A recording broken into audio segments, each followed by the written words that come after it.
Aujourd'hui, nous nous levons pour rappeler au ministère de l'Enseignement supérieur que les 4 points de revendication qui étaient inscrits dans la plateforme revendicative du SAES restent d'actualité.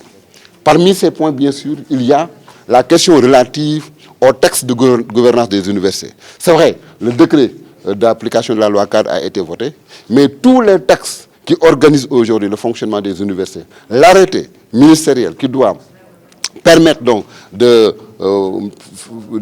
fixer les modalités de désignation des représentants dans les conseils d'administration et académique, ces textes-là, et en plus également le décret qui organise le processus de désignation des recteurs, tous ces textes-là sont encore en souffrance au niveau du ministère. Et donc, nous ne pouvons plus continuer à attendre pendant plus de 5 ans ou 6 ans que ces textes-là ne soient pas adoptés. Il faut impérativement que ces textes-là puissent être disponibles pour que les universités puissent fonctionner dans la parfaite légalité. Ça, c'est la première des choses. Ensuite, il y a eu, bien sûr, le processus d'orientation des bacheliers. Parce que nous le rappelons, toutes les difficultés que nos universités connaissent aujourd'hui entre 2019 et 2020 découlent tout simplement d'un dysfonctionnement dans le processus d'orientation des bacheliers. Mais nous avions demandé, nous avions convenu avec le gouvernement, avec le ministère, de procéder à un audit du fichier, donc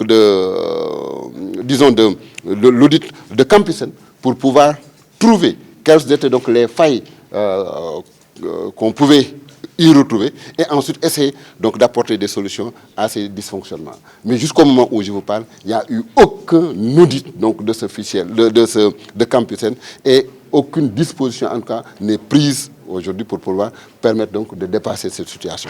L'autre élément, bien sûr, ce sont les infrastructures. Et ça, nous ne cessons de le rappeler. Les infrastructures sont là depuis 5 ans, plus de 5 ans. Et ces infrastructures plombent aujourd'hui l'envol des universités. Nous avons besoin impérativement que ces infrastructures-là soient livrées. Bon, nous avons des vœux pieux donc, du ministère qui dit que d'ici décembre 2021, ces infrastructures seront livrées. Mais maintenant, nous voulons croire à ce que nous voyons. Aujourd'hui, l'avènement de la COVID-19 nous a montré qu'il faut savoir compter sur soi. Le compter sur soi est devenu une exigence.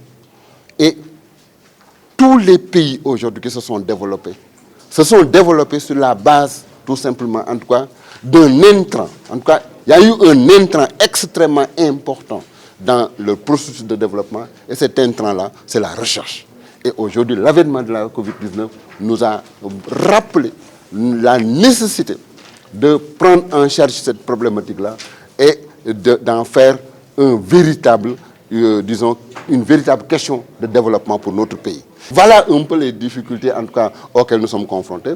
Et donc, la balle est dans le camp donc, du ministère de l'Enseignement supérieur, de la Recherche et de l'Innovation. Si il le veut, nous allons vraiment avoir 2020-2021 qui démarrera vraiment en paix. Mais s'il veut également autre chose, mais il aura autre chose également.